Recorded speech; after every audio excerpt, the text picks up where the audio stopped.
We're here at DeLand Showcase, and at this event and at other times I have received a lot of questions about some news that came out in the beginning of October, which related some facts that, well, turned out not to be accurate. I'll just put it that way for now.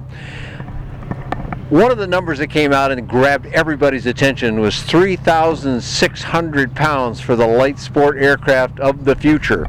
There was also a date put out of January 19th, 2019, a mere 3 or so months from now from the time it was said. Both those facts are not reliable pieces of information. So let me give you what I know from having visited directly with the FAA and the people that are writing these rules, and I think this information is absolutely solid and you can take it to the bank.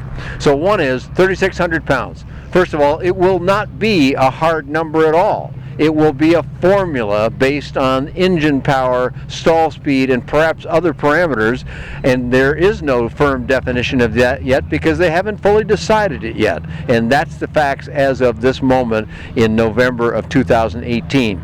Anything can change, anything can happen, but it will not be a hard number almost for sure. Now, having said that, it could be 3,600 pounds. They are not opposed to raising the weights to possibly those values.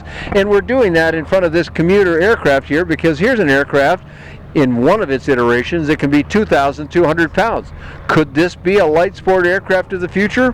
Well, possibly. It's also a pretty fast airplane, 180 miles an hour according to their specifications right now, and that's clearly outside the current light sport aircraft numbers, but those numbers may not stay the same.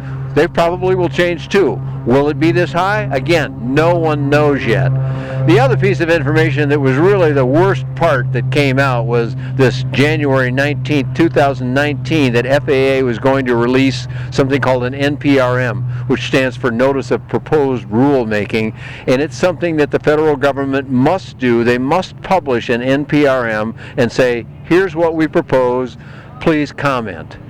Before they get to that point, FAA needs to be quite sure that that's what they want to say, and they are not there yet, and they will not be there all of 2019, probably well into 2020, and honestly I wouldn't be surprised to see it go beyond that, because the regulation change that they're talking about touches on many parts of the FARs, the Federal Aviation Regulations, things about pilot training, things about operations, parts 61 and 91 for those conversant with those regulations, and beyond that more. So it's not just a light sport rule, and indeed it's not a light sport rule at all in a sense, because it includes things about how airplane kits may be built in the future by professionals.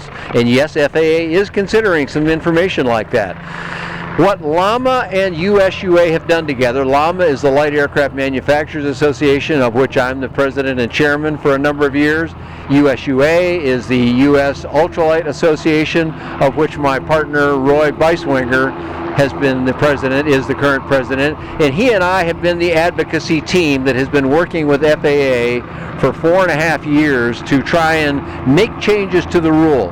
When we first started, that was the 10th anniversary of the 2004 rule for light sport aircraft, and we said at that time, look, we've done pretty good now all this time. We've had some issues at first, those things have gotten worked out. You've audited a lot of manufacturers, and now, while there may have been some challenges at first, those things have been solved. So we think it's time now, in combination with an acceptable safety record, and I say acceptable specifically because that's FAA's choice of word to describe the safety of light sport aircraft.